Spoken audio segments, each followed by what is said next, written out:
the next step, we said, okay, we've done these street teams, and these street teams have been valuable for us because we've learned a lot about what people are looking for and how they want to use the product. And also we've been able to drive a relatively large set of conversions.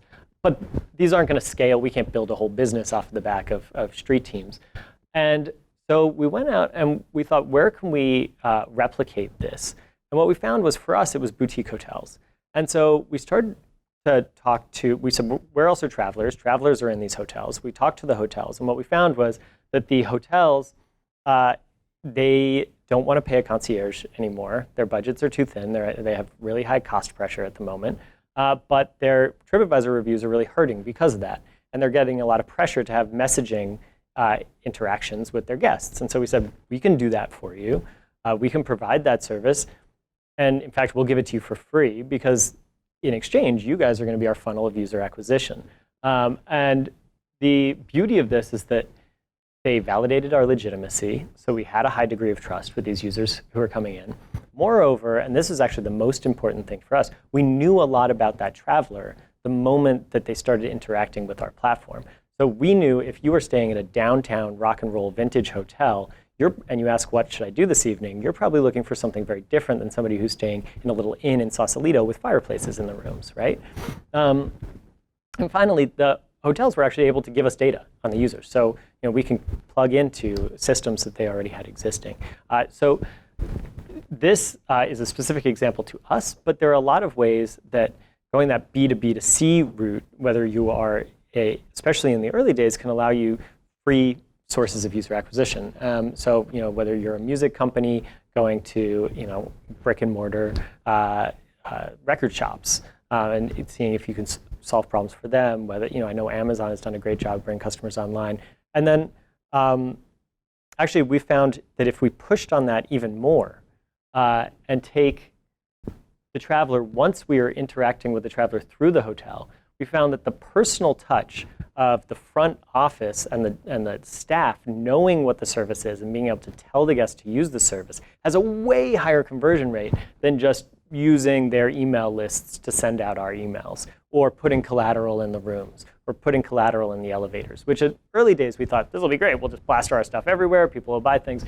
Actually what we found is that it's that human touch that creates the trust, which leads to the conversions once people sign up. And so, there are, I would say, a number of other services that have done a really good job of using customers as the salespeople to go out and build the consumer side of their business. Melody, yours sounds like one of them. As you were talking, I think you mentioned that 70% of the end users end up coming through the stylists. Is that right? It's a huge number. It might be bigger than that. Wow. And they're probably doing what your concierges are doing, or the front desk people are doing, who don't have concierges, which is they're taking their phone out and saying, here is how StyleSeat works, here is how Hello Scout works, and walking people through it, just like the first time you used Uber or Snapchat was probably somebody actually giving you that, over-the-shoulder kind of tutorial. I mean, with Snapchat, you can't possibly, it doesn't even have a tutorial. You have to be shown how to use it, I think. Yeah. It's that complex. Yeah. Because giving that demo drives value to them. And Explain. that's why they do it. Well, I mean, like you were saying, like there's a reason why stylists tell their clients about StyleSeat is because they want their clients to use it because they know ultimately, exactly. That's exactly right. Yeah. So we have there's some exchange of my time of teaching you how to use this will benefit me. Yeah. Exactly. And actually, even if you think about Snapchat, me explaining to you how the service works will get you to follow my snaps and me to get more content. So there is actually an implied value exchange going on there for the tutorial. Yes, the service gets better for me when you get on it. Right. Exactly.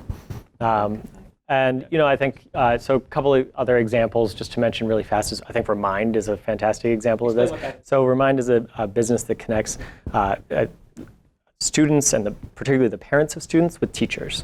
And rather than go out and try to build a consumer marketplace for parents to follow up on what their students are doing, what their kids are doing in school, they actually went to the schools and to the teachers and used them as the distribution channel to reach the parents. So same thing, like much easier. I think you could even say Airbnb to some degree, or any Uber, as you were pointing out, Jason. These are services where the host is coming onto the platform because they want to make money, and then they end up telling their friends who are When we traveling. release this video, I'm going to give you all copies of it, and you can all put some marketing spend behind it. help grow my business. Yeah, perfect. So to sum up the lessons that we've learned, I think in the early days, the very early days, spending more time face-to-face with our users rather than spending time on digital marketing was incredibly valuable to us. So I'd look at your business and ask, where are your users hanging out, and can I go personally spend time there?